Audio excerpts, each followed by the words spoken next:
और ब्रेक के बाद आप सभी दर्शकों का अन्नदाता में स्वागत है। चलिए अब रुक करते हैं अगली कड़ी की ओर।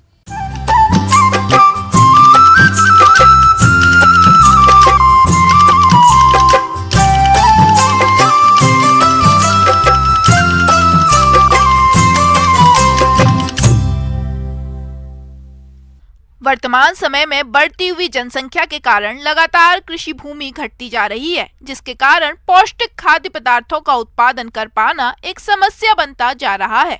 ऐसे में कम एरिया में मशरूम की खेती करना किसानों के लिए लाभकारी साबित हो रहा है। तो जो किसान बटन मशरूम की खेती करने जा रहे हैं, वे किस प्रकार से करें बटन मशरूम का उत्पादन, इस बारे में जानकारी दे रहे हैं विषय विशेषज्ञ डॉक्टर बृजकिशोर प्रजापति।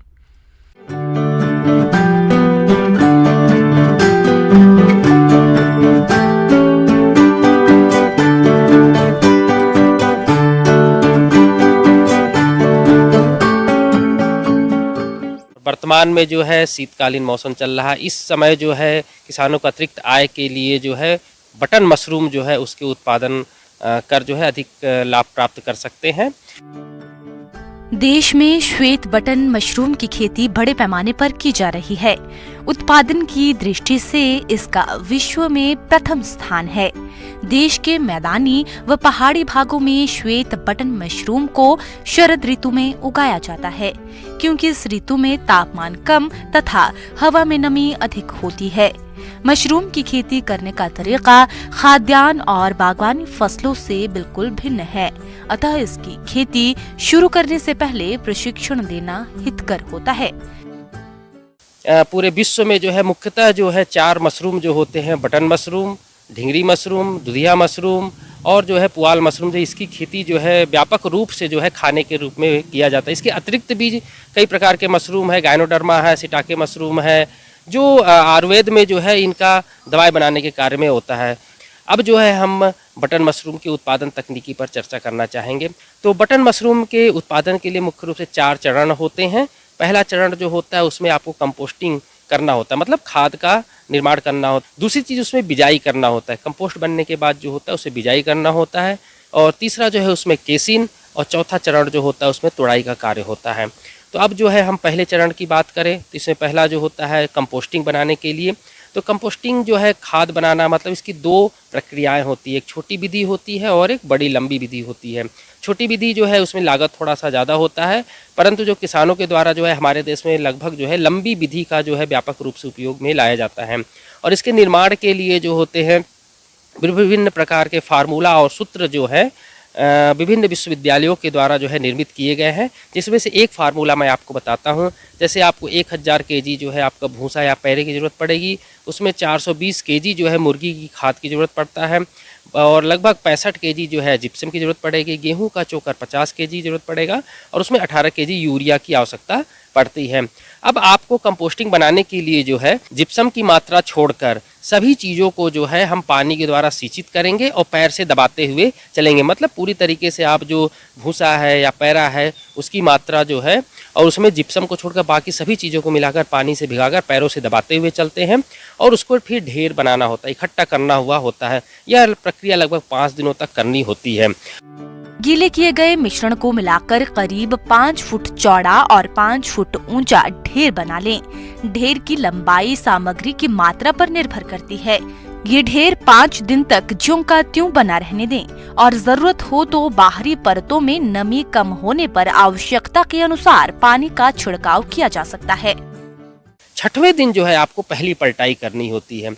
पहली पलटाई मतलब 6वें दिन ये होता है कि जो बाहरी भाग भूसे का होता है या पैरे का, उसको अंदर की ओर करना है, नीचे का ऊपर की ओर करना है। आवश्यकता पड़ने पर जो है आपको पानी से सिंचाई करना है। तो यह पहला जो होता है इसको पलटना होता है। उसी प्रकार से दूसरी पलटाई जो है 10वें दिन करना होता है। तीसरी पलटाई जो होता है वह 13वें दिन करना है। 13वें दिन जब तीसरी पलटाई होती है तो इसमें जो है जिप्सम की जो मात्रा होती है उसको डालना होता है।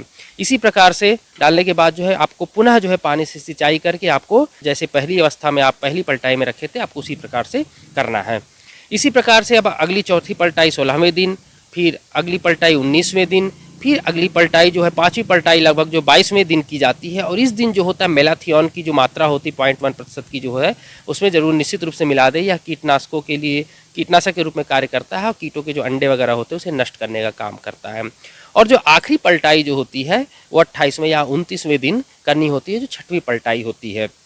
किसान भाइयों, लास्ट पलटाई जो होती है, अंतिम पलटाई, उसको करने के बाद हमें यह देखना होता है कि उसमें नमी जो है 60 से 70% तक होनी चाहिए। तो उसकी जांच के लिए जो है आप हाथ में उसके गोले को दबाएं।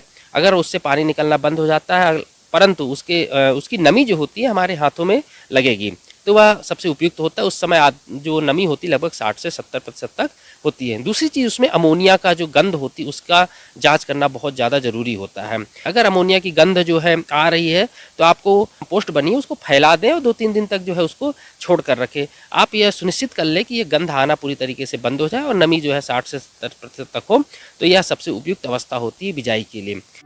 कंपोस्ट बनाने के दौरान कुछ सावधानियां बरतना जरूरी है, नहीं तो कंपोस्ट अच्छी तरह नहीं होगा। कंपोस्ट तैयार करने के लिए साफ सुथरे स्थान का चयन करें और हो सके तो हवादार कमरे या हॉल में कंपोस्ट तैयार करें।